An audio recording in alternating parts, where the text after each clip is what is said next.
terhadap situasi ini, apa yang dilakukan di internal pemerintah sendiri gitu loh, untuk menjembatani kalau ada kelemahan-kelemahan dan kekurangan gitu loh. Jangan dihambat-hambat, dan kami yang di DPR jadi bingung karena perang di antara pemerintah dengan pemerintah, badan-badan pemerintah sendiri gitu loh, dengan lembaga-lembaga peneliti yang juga adalah bagian dari kita semua gitu loh. Jadi kita mungkin bisa dapat gambaran aja Pak, apa langkah-langkah, upaya-upaya yang dilakukan di konsorsium besar ini, karena kan Kemenperin di dalam juga, yang ditempuh untuk memastikan ini barang semua dia bisa akhirnya ada produksi massal. Badan POM ini kan Badan Pengawas Obat dan Makanan. Tapi dia mengawasi, tapi dia juga yang ngeluarin izin. Kan? Di mana check and balance-nya? Kan? Dia awasin sendiri, dia keluarkan izin sendiri. Mereka ini pengawas, judulnya aja Badan Pengawas. Tapi mereka ikut menerbitkan izin. Saya tak paham betul, di sana itu banyak sekali, untuk ngeluarin izin itu sulit. Pintunya itu, waduh, untuk dapat izin kayak produk gitu. Ada mereka yang emang harus di hold hanya ini aja dulu. Agak sepakat juga dengan Bu Ning kan, bahwa di sini ada semacam mafia. Itu betul. Saya pikir ada betulnya juga, kan? Vaksin ini kan bukan industri murahan. Ada 250 juta orang di Indonesia yang akan divaksin, kan? Ini peluang usaha besar. Makanya ketika ada anak negeri gini, saya sih kurang adanya sinergi dan saling mendukung, entah ada kepentingan politik apa atau kepentingan seseorang atau siapapun lah, kan, kita wallahu a'lam kan. Yang jelas bahwa 2 vaksin buatan anak negeri sendiri itu, bahkan terakhir Dokter Terawan tuh udah gak dianggap vaksin.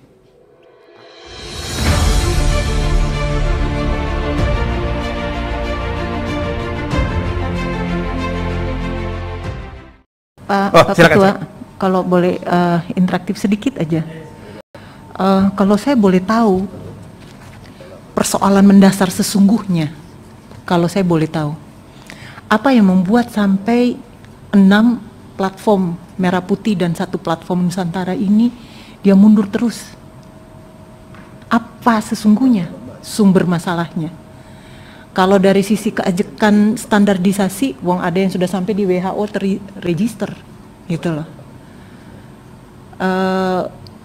Paparan-paparan dari sisi metodologi dan lain-lain clear, sesuai dengan ada yang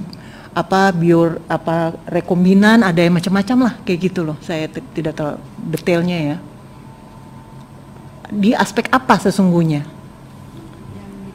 yang membuat dia buntel terus gitu loh. Enggak selesai. Iya, mbulet gitu loh. Mbak Ratna ngomongnya mbulet gitu.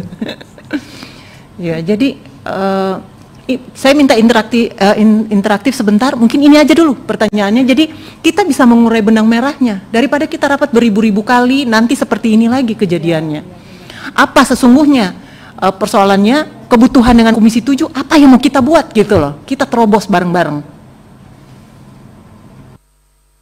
Silakan lewat Pak Ketua, mungkin Pak Dirjen kita bisa tukar pikiran hari ini.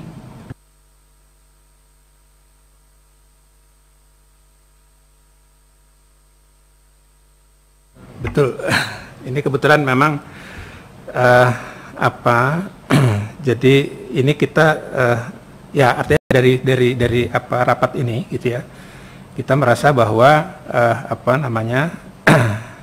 platform ini harus tadi sejalan ya. Jadi namun memang kalau info dari Badan POM ya, jadi memang artinya di situ kita memang kurang mendapat info yang cukup gitu ya. Tapi karena ini kita timnas ya, ini rasanya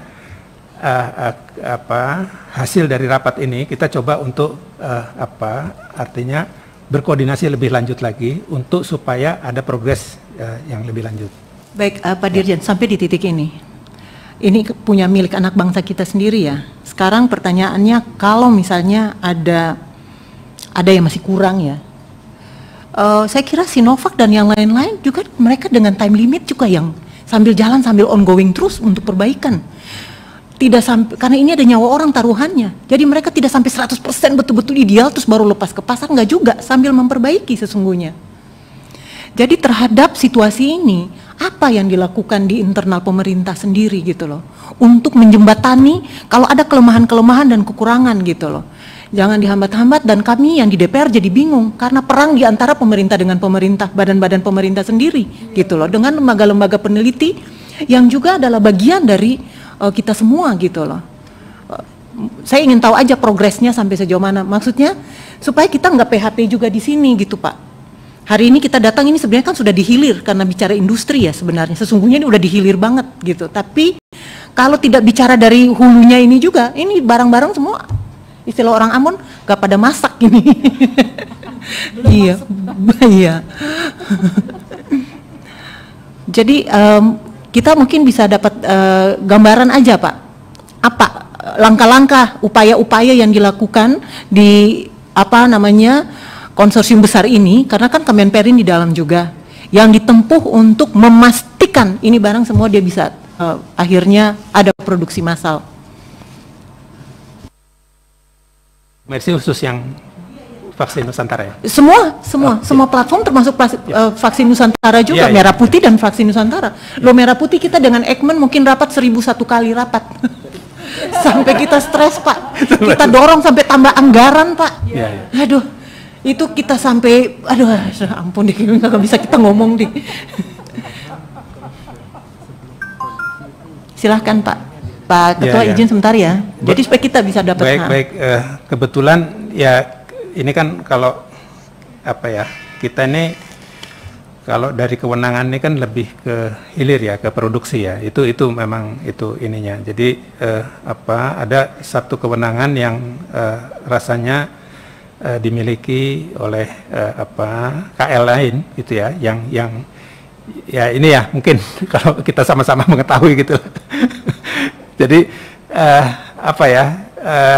sulit kita mendapatkan info yang clear gitu ya. Jadi itu belum bisa kita ini gitu ya. Tapi kita berjanjilah artinya untuk artinya ini kita sama-sama harus nyatakan bahwa seperti yang Ibu maksud ya, artinya kita bersama ya. Jadi tidak ada diskriminasi. Ya, itu yang kita ingin. Pak Ketua, ini kan urusan hulu ke hilir dari riset. Semua sudah ada di kita di Komisi 7. Oh.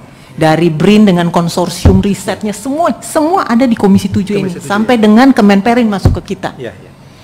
Jadi Pak, taruhannya lebih berat lagi di Komisi 7 Pak. Kalau sampai barang ini tidak selesai. Ya. Waktu masih setengah, masih hulu aja, kita masih tarik-tarikan karena untuk produksinya BUMN ada semua di Komisi 6, urusan izin-izin masih ada di Komisi 9 dan seterusnya. Sekarang ini untuk urusan sampai dia jadi, seatnya dan siap untuk diproduksi, semua sudah ada di kita. Jadi kalau sampai kita gagal lagi, pimpinan tanggung jawab loh pimpinan. Mungkin saya itu aja Pak. Ya, makasih. Memang ya ini betul apa kata Mbak Mercy, ini BRIN ini sekarang dari hulu hilir Pak. Penelitian semua ada di sini. Cuma yang jadi persoalan, sebuah penelitian mau jadi produk, itu ada tahapan lain. Di situ ada uji klinis segala macam kan. Nah itu bukan di wilayah kita. Itu ada di wilayah Badan POM. Kan? Bahkan saya salah satu yang ingin mengusulkan bahwa harus ada revisi tuh. Undang-undang kesehatan. Kenapa saya bilang kan? Badan POM ini kan Badan Pengawas Obat dan Makanan. Tapi dia mengawasi, tapi dia juga yang ngeluarin izin. Kan? Di mana check and balance-nya? Kan? Dia awasin sendiri, dia keluarkan izin sendiri. Harusnya kalau mau fair, izin dari Depkes dong. Masa izin Depkes hanya soal Alkes, kan? Padahal di sana ada juga Dirjen Farmasi, kan? Di sana ada Dirjen Farmasi. Apa fungsinya? Kan? Kan sama-sama regulator. Mereka ini pengawas. Judulnya ya Badan Pengawas. Tapi mereka ikut menerbitkan izin. Saya tahu betul di sana itu banyak sekali, untuk ngeluarin izin itu sulit. Pintunya itu waduh. Untuk dapat izin apa namanya? Kayak produk gitu. Ada mereka yang emang harus di hold hanya ini aja dulu. Dan jadi dulu ada produk untuk makanan bayi. Ada swasta-swasta pengen ikut, tidak bisa. Selalu ada jarak panjang. Bahkan begitu ujung dilengkapin, ujungnya suruh ngulang lagi. Itu yang terjadi. Kan? Sebelum zaman Bu Penny pun itu kita tahu, kan? Makanya tadi yang ditanyakan Bu Mercy, dia gemes.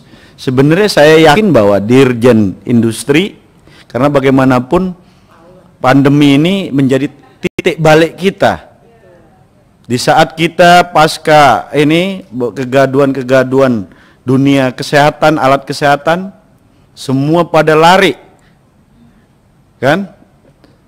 Bahkan di anggaran pun sudah mulai takut memasukkan untuk anggaran kesehatan. Begitu ada pandemi ini, awal-awal jadi pukulan telak buat kita.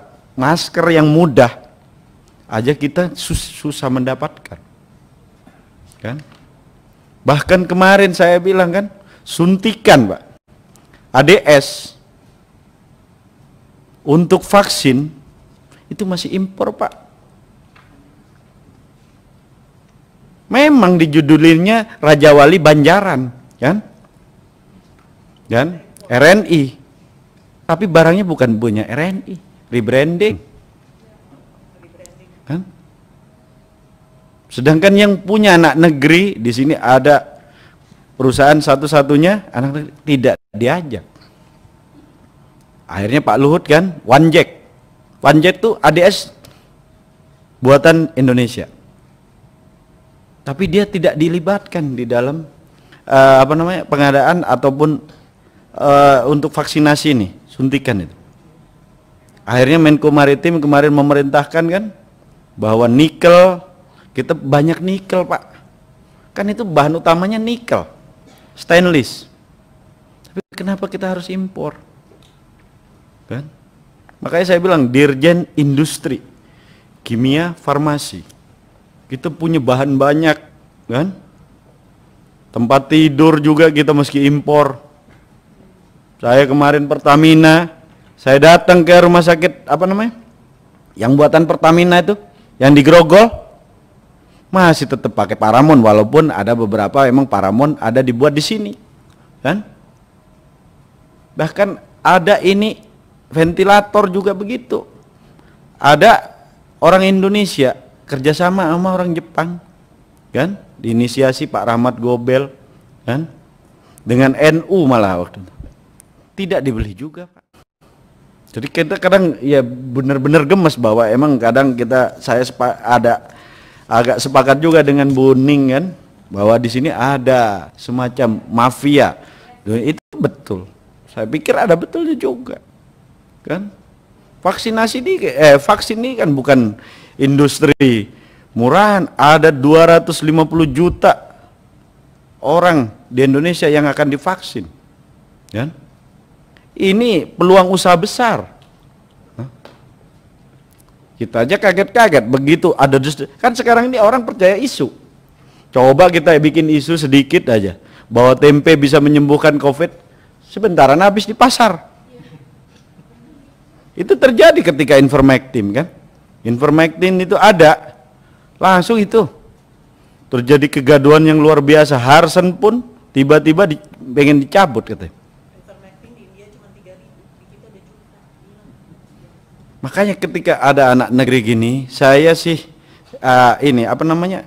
kurang adanya sinergi dan saling mendukung, entah ada kepentingan politik apa atau kepentingan seseorang atau siapapun lah kan, kita wallahu a'lam kan.